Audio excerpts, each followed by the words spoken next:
Lumilipat umano ang Hamas ng ilan sa kanilang lihim na infrastruktura mula Qatar patungong Turkey. Ayon sa ulat ng Kan, pampublikong broadcaster ng Israel na sumipi sa mga mapagkukunang Palestinian. Naghahanda ang grupo na ilipat ang pagpaplano at cyber operation matapos magpatupad ng bagong restriksyon ang Doha sa mga lider ng Hamas. Samantala, inaresto sa Britain ang Global Director ng Peking Charity sa Turkey at inakusahan ng US authorities na ginamit ang charity para ipalusot ang pera at mga supply sa Hamas. Sama-sama, pinapalalim ng mga ulat ang tanong kung nagiging sentral na kandungang pang-operasyon at pananalapi ng Hamas ang Turkey. Para sa igit pang paliwanag sa pananalapi ng Hamas, kasama natin si Al Ofir, eksperto sa ekonomiya ng Hamas.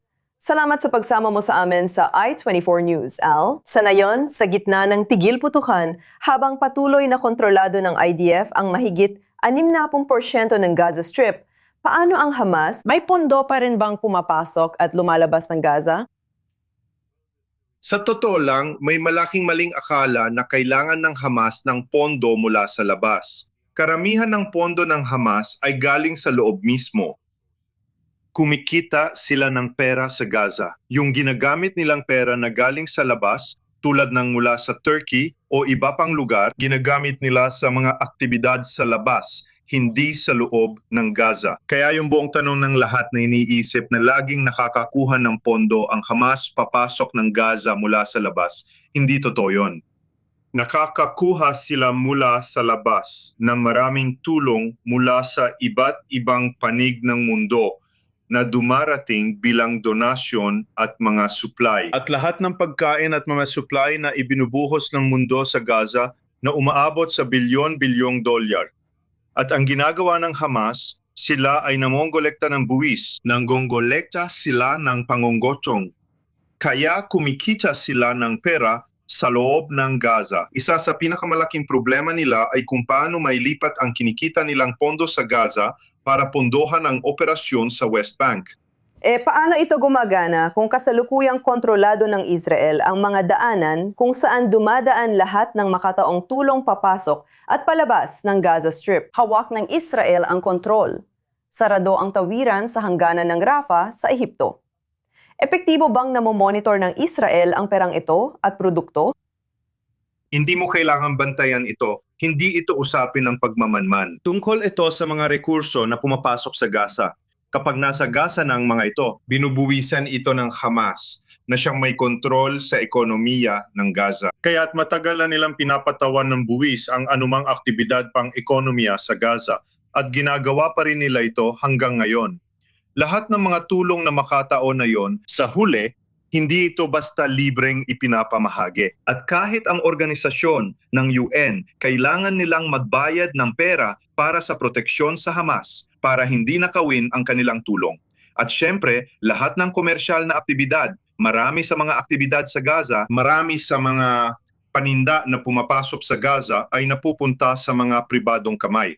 Ang mga taong yon, para maibenta nila ito, at maisagawa ang kanilang operasyon, ang kanilang pinansyal na operasyon at paninda sa Gaza, palagi silang kailangang magbayad kay Hamas. Kaya si Hamas ay talagang isang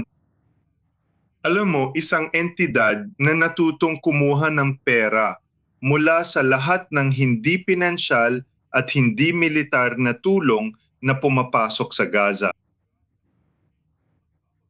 At bukod pa rito, may mga organisasyon ng UN na patuloy na namamahagi ng pera sa mga kamay ng mga taga-Gaza sa populasyon ng Gaza. At dumarating ang perang ito sa elektronikong paraan at para gawing physical na pera, nagkakaroon ng kakulangan ng mga perang papel sa Gaza. Ang mga tagapalit ng pera ng Hamas, ang kumukolekta ng bayad dito, minsan umaabot pa ng halos 30%. Kaya nakikita natin na milyon-milyong dolyar ang maaring kitain ng Hamas bawat buwan mula sa lahat ng tulong na ipinapadala ng mundo bilang makataong tulong sa Gaza. Sinabi mong dapat isras on Israel ang Kerem Shalom at lahat ng resources dumaan sa Ehipto sa Rafah border crossing. Pero Aya, paano nito mahihirapan sa pera ang Hamas? Ano ang magiging epekto nito? Sa tingin ko, sinasamantala ng Hamas ang kakayahan nilang i-blackmail ang Israel. Mas mahihirapan silang makitungo sa Ehipto. palaging bina-blackmail ng buong mundo ang Israel. Kahit ano pa ang gawin ng Israel, palagi silang lalabas na masama at pwede mong sabihin na sila ang nagbabantay at naglilimita sa lahat ng iyon. Kahit alam natin na may daan-daang truck araw-araw na pumapasok sa Gaza, nakikita pa rin ng mundo ang Israel bilang kontrabida na pumipigil sa pagpasok ng tulong sa Gaza. At sinasabi ko na dapat talagang hayaan natin ang Ehipto na maging pinansyal at pang-ekonomiyang daanan papuntang Gaza. Hindi rin paniwala na ito lang ang tanging bigmaan sa mundo, kung saan ang Ehipto bilang isang bansa na katabi ng isang lugar na may labanan ay hindi binuksan ang mga hangganan nito at hindi pinayagang makatawid ang ilang mga refugee mula Gaza papuntang Ehipto. At dapat gawin ng Israel ang kabaliktaran ng ginagawa nito ngayon. Dapat nitong ideklara na ang Gaza ay isang entidad, isang kalabang entidad, hindi isang uri ng ekonomikong kasosyo, at isara ang hangganan at payagan ang mga taga-Gaza na malayang makatawid papuntang Ehipto. Ilan sa mga nakakaintrigang pananaw sa ekonomiya ng Hamas. Salamat Ayad Alfaraj sa pagsama sa amin sa E24 News.